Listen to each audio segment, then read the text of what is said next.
আসসালামু আলাইকুম ওয়া রাহমাতুল্লাহি ওয়া বারাকাতুহু।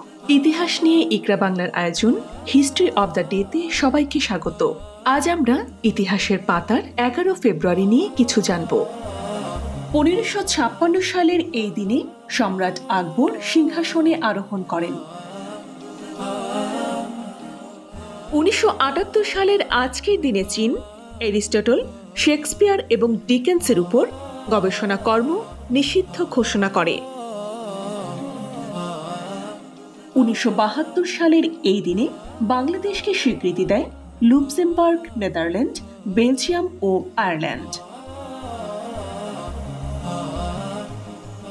1990 সালের এই দিনে দক্ষিণ আফ্রিকার কেপটাউনের বাইরে ভাস্টার জেলখানা থেকে 27 বছর রাজনৈতিক বন্দিত্ব শেষে মুক্তি পান অবিসংবাদিত নেতা নেলসন ম্যান্ডেলা।